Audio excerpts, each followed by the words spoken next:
So in the previous video relating to online course creation for music teachers, I explained why you should be creating an online course. But this time, I want to tell you how.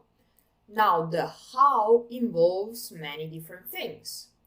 It involves the method, how to structure it from a pedagogical point of view, but it also involves the technology. Now, let's talk about the methodology.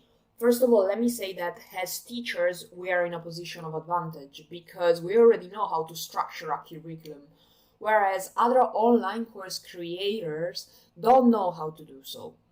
Also, what I'm going to say, well, you might already know it because you've implemented it in the classroom or in your own private teaching. That said, I'll tell you what I've done so far and what has worked. So, for online course creation, always have two sections. One section where you explain the theoretical concepts and another section where you apply them. Of course, when you teach a musical instrument, nothing is ever purely abstract. So obviously, if I'm teaching a course about playing the guitar, I'm not going to be sitting in front of the camera and just talking about playing the guitar. I'm going to be playing it. But in the first section, I mainly talk about the technicalities of it. For example, I published a course on ukulele playing, and I first explained about 5 different ukulele techniques: strumming, plucking, and then in the second section, I teach the students song where those techniques are applied. So that's generally a good format that works because people buying online courses, of course, they want to learn the song that they can play to their family and friends, and that's very important. But on the other hand, they want to get something more than a YouTube tutorial that they could get for free. They want to explore the connections between those songs and technical concepts. Now, second point on pedagogy and methodology, apart from having a clear distinction between the technical section and the musical one. What I want to say is that always insert practical exercises throughout the course, because after all, it's not a Yale University open courseware. It's not course area where you have professors lecturing you about computer science. So how do we make it practical? How do we make it interactive? I just want to show you an extract from my course here, where basically I use the technique, my turn, your turn, my turn, your turn. And I literally wait. I count the seconds, the minutes that it would take for them to play what I just played and that they need to copy it. And I'm literally staring at the camera, but because in that way it forms a connection. It feels like they're practicing with me. They're not just learning an instrument with me. I count 4 and then you'll do it. I won't be playing, I'll just be imitating the movement, but I won't be producing any sound. 1, 2, 3, 4.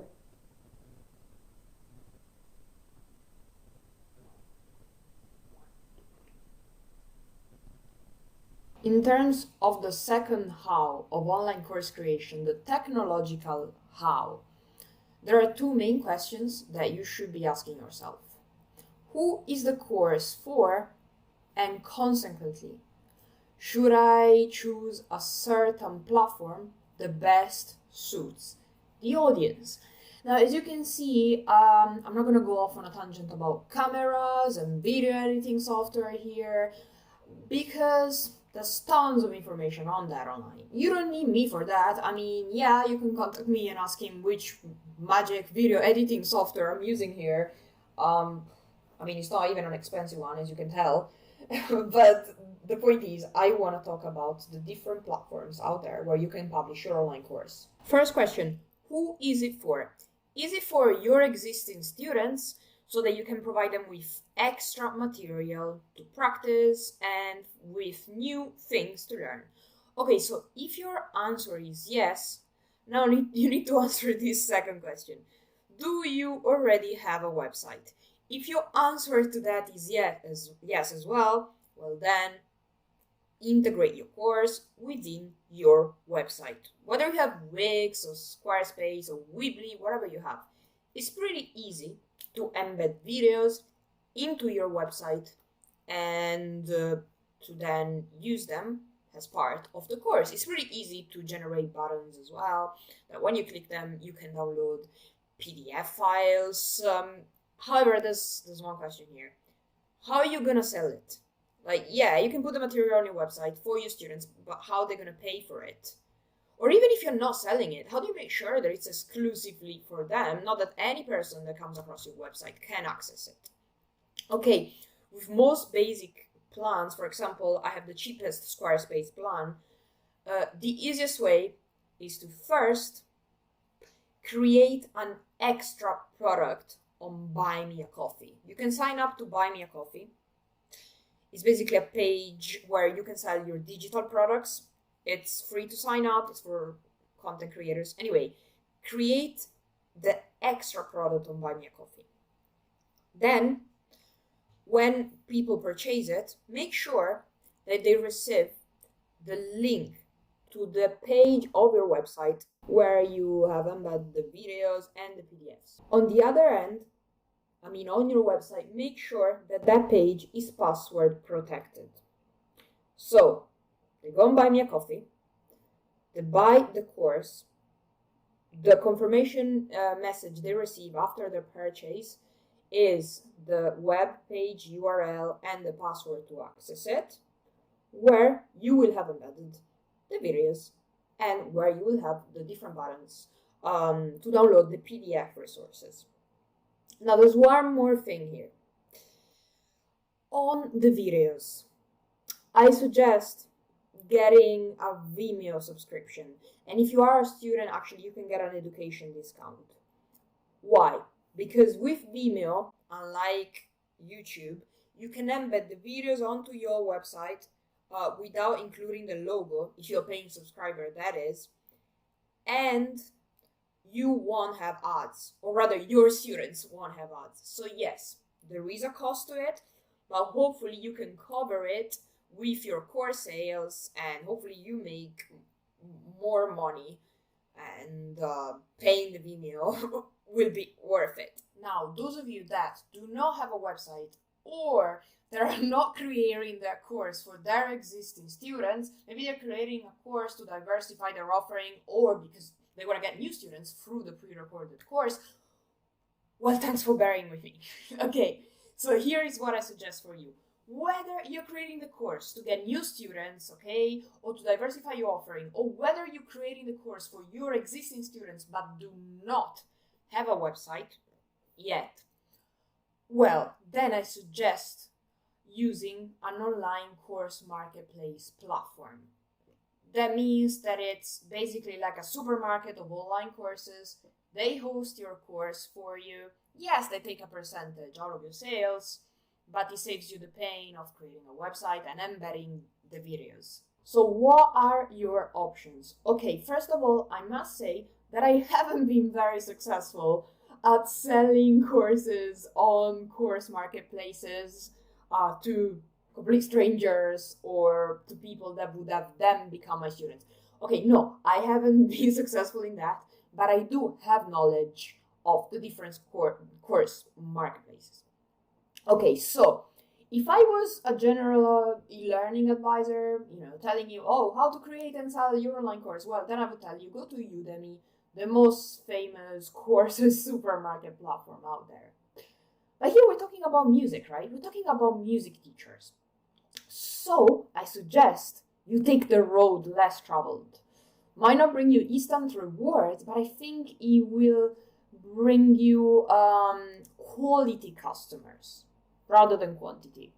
I've just actually published a course on this platform called Musiversity or Musiversity. It's really interesting because they sell pre-recorded courses, but it focuses only on music learning. And I haven't come across another platform quite like that, because other platforms offer matchings between the music teachers and the students for online live video lessons, but they don't offer pre-recorded courses.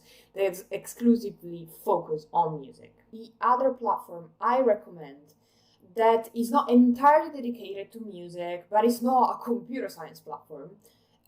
It's a project-based learning-infused platform that focuses on the development of creative skills. There's tons of drawing courses on it as well. That's Skillshare. Now, the revenue model is different. What I mean is that you would think that you publish a course, you get 50% every time you sell it, the platform gets the other 50% every time you sell it. That's not how it works. On Skillshare, you earn royalties on the basis of the minutes of your class that are watched by the students. This is also because the students pay a monthly subscription and they can access all classes, so it's not like they buy your course specifically. Now, I have to be truly honest. I tried publishing 3 different courses on Skillshare and it didn't go well. Okay, the first time it was my fault because I put my logo and my intro at the beginning of the videos, so they were like, you can't put your logo, you're publishing on our platform. This is something to bear in mind, by the way. It just has to be logo free. And that's okay. But then the other time, like, I spent so much time recording this ukulele course. Yes, okay, it wasn't recorded in a Abbey Road Studios. Sometimes there was a slight noise that could be heard, but it was really minimal, It's not like they were doing some works next door. And they didn't accept my course because they said there was some background noise. I mean, that says a lot about the platform because they're really focused on quality, and that's good. But that's not very inclusive. What if I'm an up-and-coming teacher that's just getting started, that has a lot of knowledge to share, that has the tools, is not going to create like a horrible course that's fuzzy video and really noisy in the background, not that. What if I don't have a professional studio with professional recording equipment? Well, then I'm left out. So that's something to bear in mind for Skillshare. Now, on Musiversity and Skillshare, you might just as well find new students, okay? That's good. And also remember that on Skillshare you can offer your class for free, meaning that not just the people who don't pay for Skillshare subscription can access it, but your existing students, if you just want to use it as extra material without charging it. Now, the last one I want to talk about is Simpliv Learning. I like Simpliv Learning because you can create an unlimited number of coupon codes and you can discount the course as much as you like.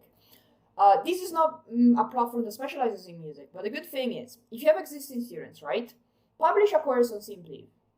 You might as well attract new students anyway. But for your existing students, publish a course on Simpliv and create a coupon code where they get like 50% off. Just your students.